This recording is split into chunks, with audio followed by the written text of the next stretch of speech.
We're in. Oh, I love it. We totally hacked the Gibson. I love it. You know how long I've been trying to get into the system? It's crazy. Absolutely crazy. I didn't know they had that much security. Just a couple of folks talking about Azure stuff. I can't get in this scrolling thing down there. I know. It just keeps on moving. We need to figure out. Yeah, we need to figure out how to put our. You know what we need to do? What? We totally need to get in there. We need to plug the fact that we have the patch and switch consultancy end user guide to Microsoft Ignite and put it right down there. Just put the big old aka.ms/patch and switch. Yeah. They never know. Like it scrolls by them. They don't pay attention to it. They can't read it. They're just locked inside of their screen boxes. That's it. It's perfect. That's exactly right. That's what we need to do. Yeah. I think somebody's coming. We've got to get out of here. Done. Good.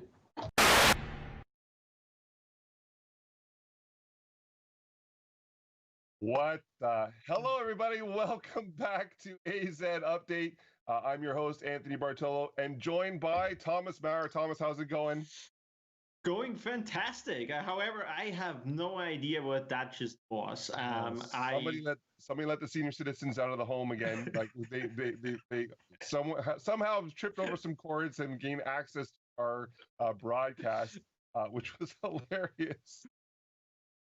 Yeah, I don't know where they're coming from. I have seen those faces before, but I don't really know where they're coming from. So for those of you who are not aware, that is Rick Claus, the man with the hat, and the man with the hair, Joey Snow, and they are on Patch and Switch. We'll be talking about a little bit about them later on in the show in regards to the unofficial Microsoft Ignite guide that they've been producing. Awesome to have on the beginning of the show. I had no idea that was going on. Producer Pierre, we're gonna have some words later. Producer Pierre says he has nothing to do with it, but I don't believe him. Thomas, it's been a while. Yes. Doing great, buddy. Yes, it has been a while. I almost thought I will never be back on this show, but actually I just was on vacation, and then I had a couple of weeks where I had a stage break, we know from AC Update. And yeah, no, I'm doing really good. Switzerland seems to be fine. We still have very sunny weather, even though it's already mid-September, and we will have nice weather until late September. So I'm doing great.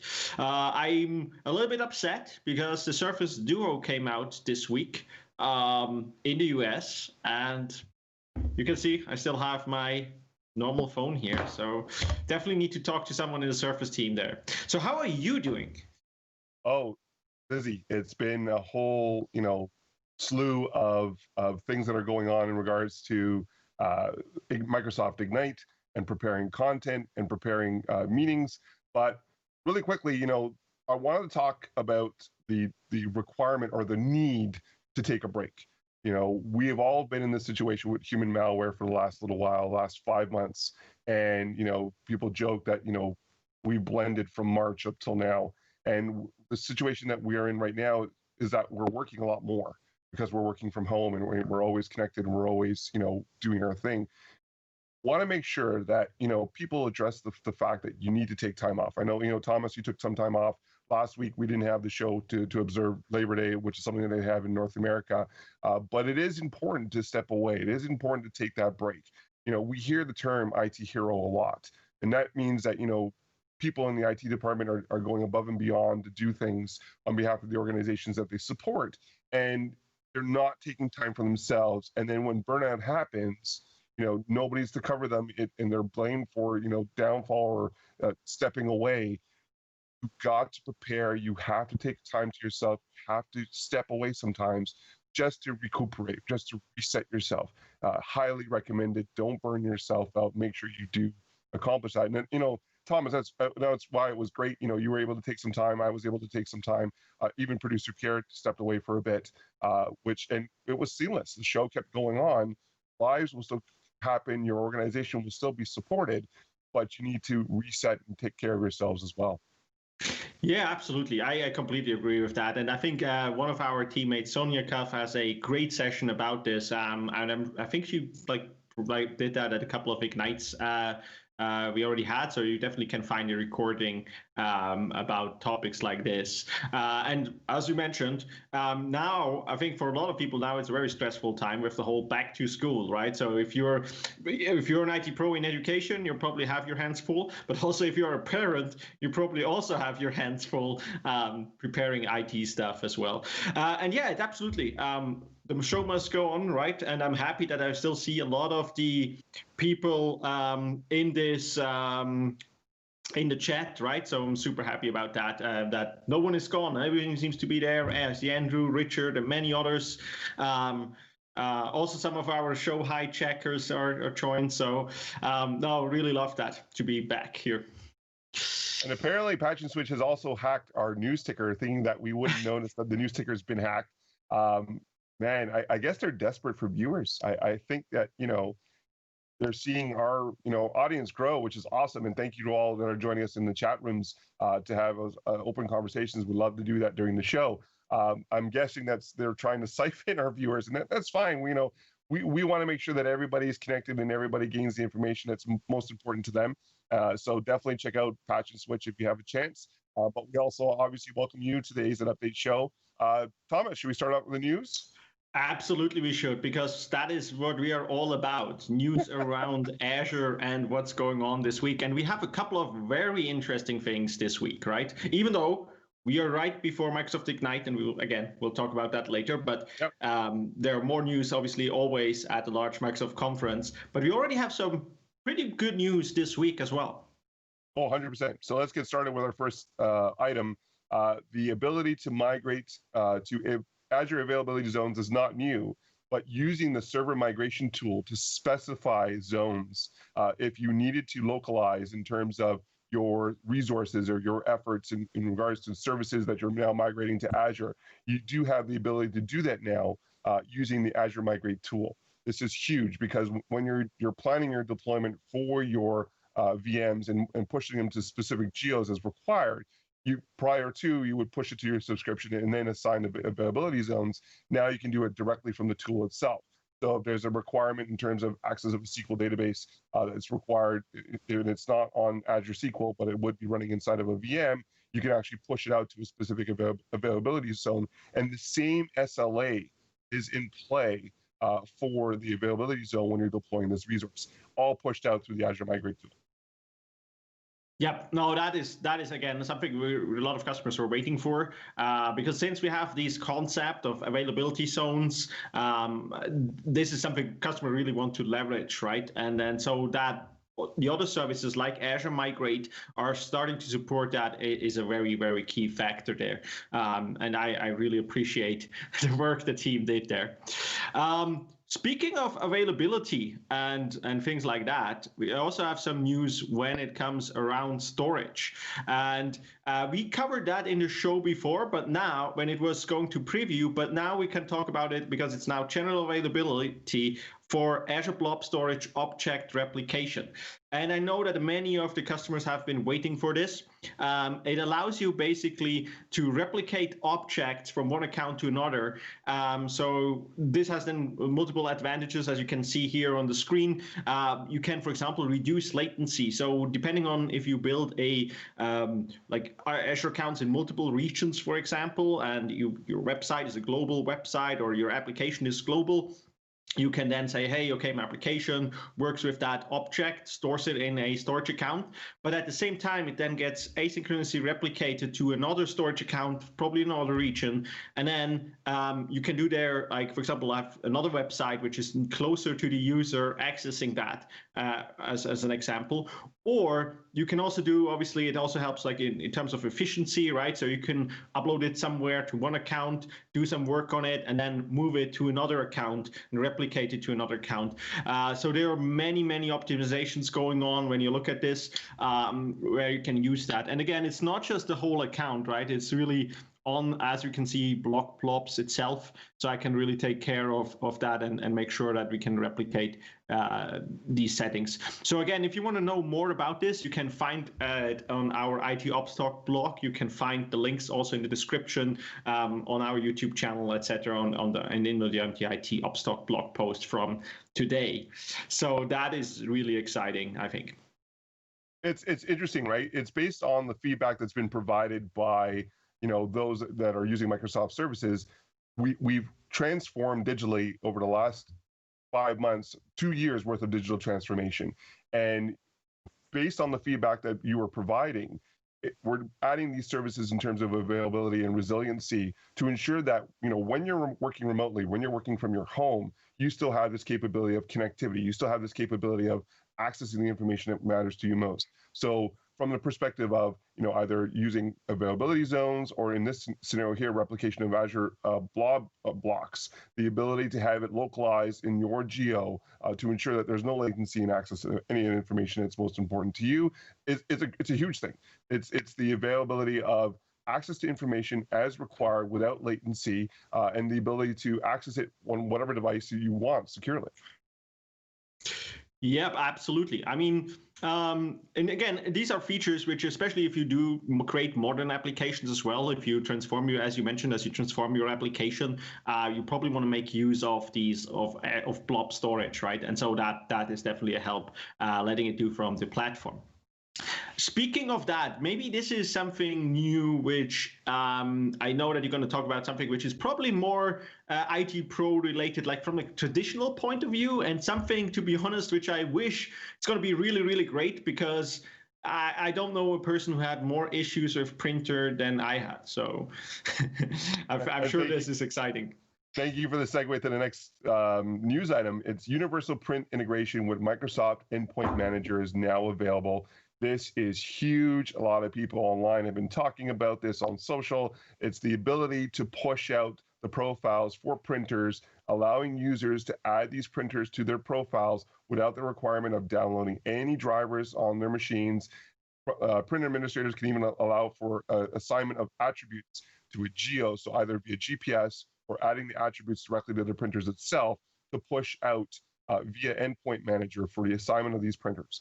In schools, in large offices, the amount of opportunity with this is endless, especially for an IT administrator or a print administrator to have a handle on their print requirements for the organizations that they support. Prior to, you would build it into part of the image when you're doing the deploy, or you would have to physically go to the location to do the deployment itself. Now incorporating this into Endpoint Manager, the ability to push out these profiles remotely as a solution to incorporate an entire organization as opposed to piecemealing one by one, huge, huge, huge advantage for IT pros to save time.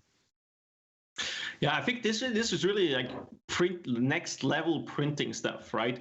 I remember the times where I went out and I needed to install a new printer on the print server, and then used group policy or whatever tool I had to basically connect that to the PCs of the customers to make sure that they see the new printer and so on. And now, yeah, this is really next level stuff, right? This is like where you don't to take advantage of like being everywhere, like having people working from home, being like out of offices, different offices. Your device is not necessarily in CorpNet anymore, right? So you need to have a management solution there. And Universal Print Universal Print and integration into Microsoft Endpoint Manager really helps there. So that could be fun again, because I was like, I kind of like enjoyed working sometimes with these printer stuff, right? In the old days where you like created these print servers and stuff like that, until something broke and didn't work, or print driver didn't work, which actually they never do, which really is really painful. But kind of like this is now bringing it to the next level. Yeah, did you ever do that? Pull out the cartridge and shake the cartridge to get the printer to work at this out of toner? Oh yes, of course. Days? Of course. I think every IT professional has done that. Yep. It's also what I also remember, and I just had that before, is like when people came to me and I had the support and they told us, hey, there's something wrong with the printer. I get this line over my paper, right? And then you basically need to tell them that there is some dirt or something in the printer itself, which you actually needed to clean out. And then you had a nice sheet of paper again. All these good old times working with printers, I kind of like miss those. But on the other hand, no, I don't. I just want to print. I don't even necessarily want to print. Don't get me wrong, but yep. You also had very much joy when it came to updating drivers. That was also very fun. And I was actually just going to talk about that in the scheme of the theme of what we're talking about right now in terms of remote management and enablement of printers. Patching is also another opportunity to do remotely. And again, because of the fact that we're all working remotely, Microsoft is feverishly putting together these solutions to enable further patching capabilities of your Windows implementations. And Thomas, I know you have a segment about that, or an item to talk about in regards to that. It is like you knew what I was going to talk about. It's like we prepare, unlike the other show that tried to jump into this broadcast. Yeah, that is really awesome. That's like one of the parts here. Yes, so this week we got a very interesting new features for our Azure virtual machines. It's currently in preview, but it's called automated VM guest patching currently for Windows VMs, right? So it's in preview and will also be available for Linux VMs later on. But since it's in preview, just the team started with one thing. Now, you might now think, hey, but I was able to use another service before that, right? I was like, there's something called Azure Update Management. And right. Yes, that is still there, right? So you still can use Azure Update Management, and it also makes sense. And I will talk about that in a little bit, why it still makes sense. However, as you probably also know, Anthony, like what we have is like we sometimes deploy VMs, and actually we just want to like make sure that they're patched, right? And they should 90% of that in cases that should be just happening off hours. So in my the VMs running in my Azure regions, they should just go when I go to sleep. They basically can go out and patch themselves. I don't want to go out and like build all these schedules in some cases. I just want to make sure that they're patched. And Azure Automatic VM Guest Patching is exactly that, right? It's a very simple way you can configure for your VM when you deploy it, or you can also do it afterwards to basically enable that automatic patching feature. And then the Azure platform will go out and say, hey, now like we'll regularly do assessments that there are new updates available.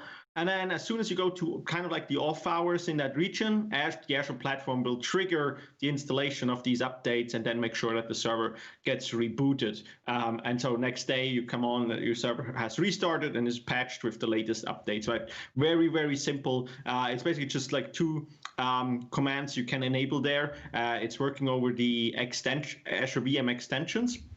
And so you can really just go and enable that, and then you have like 3 different settings. You can now change it. You can also set it to manual. So in that case, you can still like say, okay, I still want to do it manual, and if you want to, you can also do that, right? And then that is one of the parts. Now, people are reaching out to me and telling me, okay, like, well, but what if I want to use it, like do my own scheduling, right? I have a specific maintenance window where I want to actually patch my servers, and I shouldn't just randomly go out and do that even during the night, right?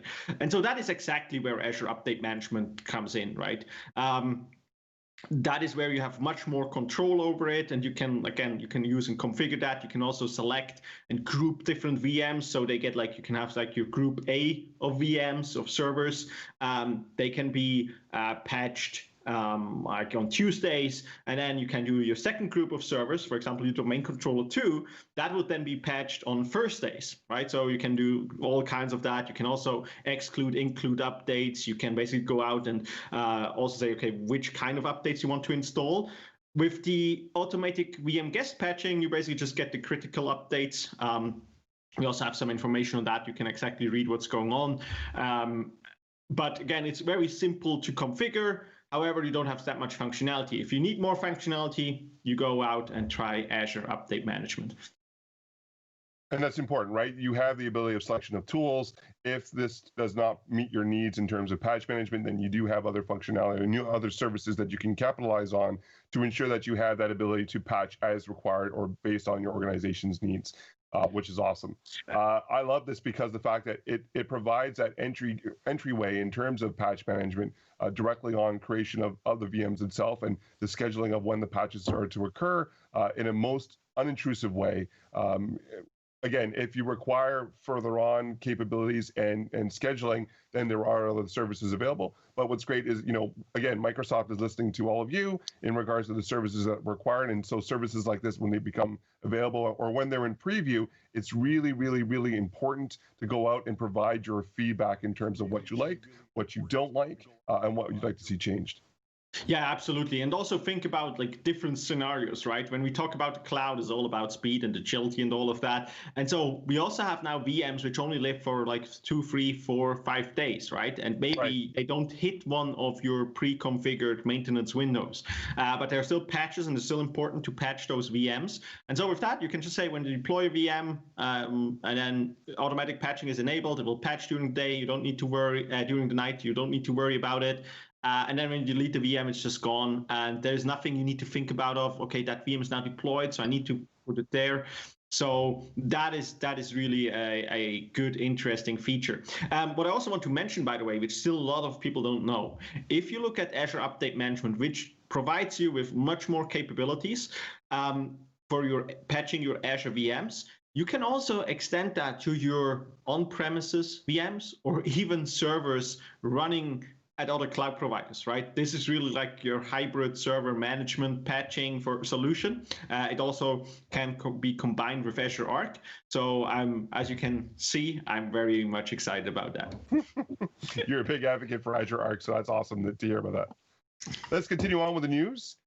So next up, we have not really an event, but I did want to highlight this in regards to what's being shared out for to prepare for Microsoft Ignite. So again, patch and switch. I swear are they paying for advertising on the show? What's going on? But patch and switch have an unofficial guide to Microsoft Ignite, the end user guide for Microsoft Ignite. Unofficial because the fact that they're taking you behind the scenes. I don't know how they're getting away with this, but they're going through what you should know as an end user from behind the scenes in terms of enablement of services, capabilities, how to set up meetings with people, how to set up your profile, in Joey's case, how to fix your hair in a nice styled way, the whole availability in terms of what you should know in regards to your best experience at Microsoft Ignite from veterans, right?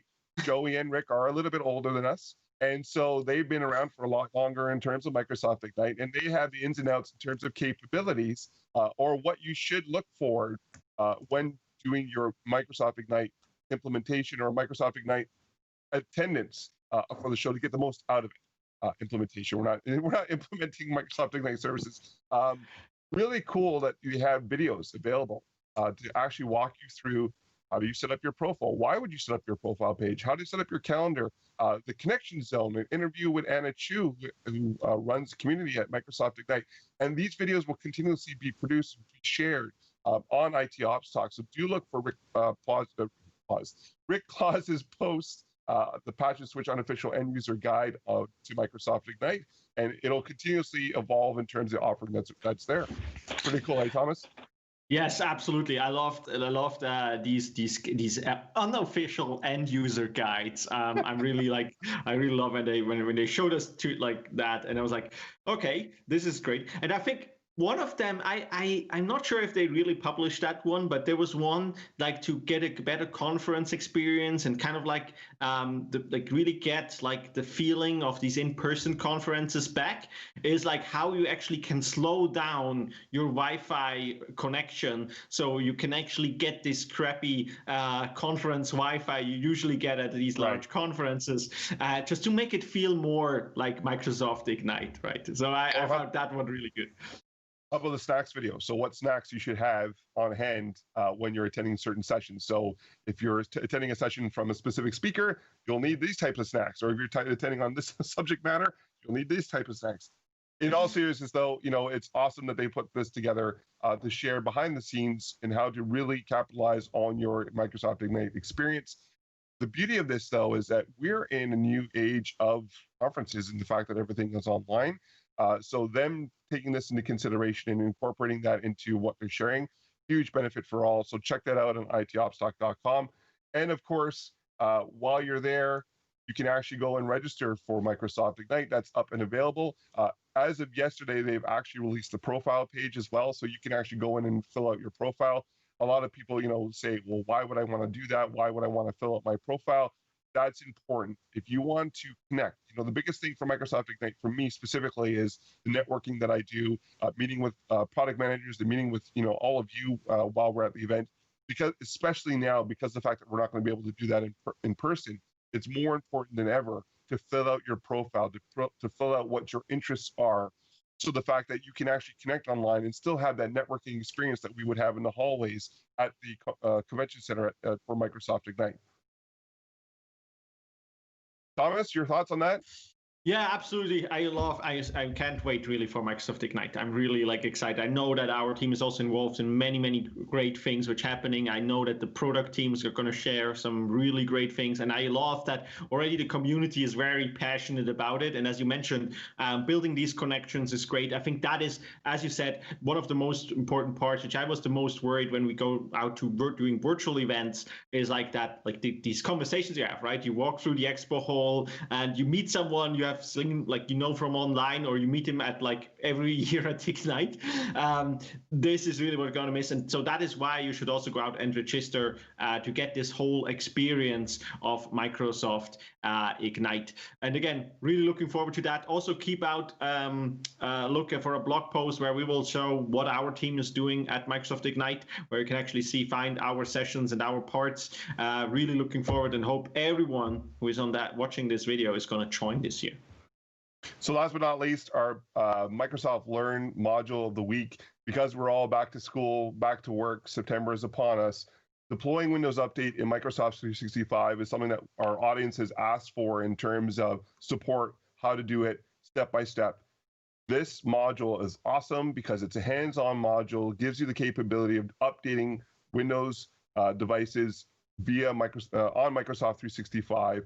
And it's, like I said, step-by-step instruction. You're doing it in a sandbox, so there is no cost to you, or you're not affecting any systems. You're doing it in a learning process to understand concepts on how to do it. Obviously, it's the way that we show to do it. We love for the feedback in terms of how you do it specifically in your organization and how you do that to implement it in your best efforts to do so. Definitely share that with us as well in terms of the comments. But this is a great module just to get your feet wet in terms of the ability to update Windows machines. Yep, was one of the great Microsoft Learn modules we have on Microsoft Learn, right?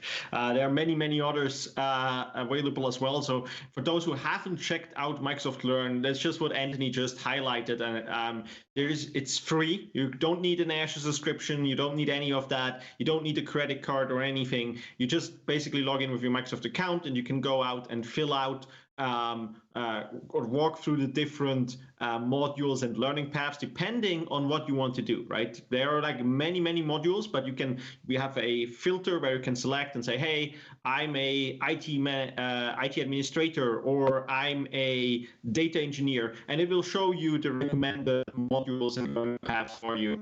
And then again, you get not just text you can read, you get videos, you get these sandbox features, so you can actually go and try it out yourself without paying or anything. So really, really good if you want to get familiar with the technology. So that brings us to the end of the show, and as long as there's no other surprises from Patch and Switch, Thomas, it was really, really great to have you back on the show. We'll have you back on again really soon. If people want to get a hold of you, Thomas, what's the best way to get a hold of you on the socials? Absolutely. Go to Twitter and search for Thomas Maurer, and you will find me. Empower! And if you want to get wow, this show has just gone the Patch and Switch show. And if you want to get a hold of producer Pierre, you can reach him at Wired Canuck. And if you want to get a hold of me for some reason, you can reach me at Wireless Life. Everyone, thank you again for joining us today. We, unlike other shows, happen every Friday. So do join us next Friday at 10 a.m. Eastern time, or at your time zone, to join us in conversation. And do participate in the chat rooms, because we do participate during the show on the chat rooms as well. Awesome that I'll have you here. Have a great weekend, everybody.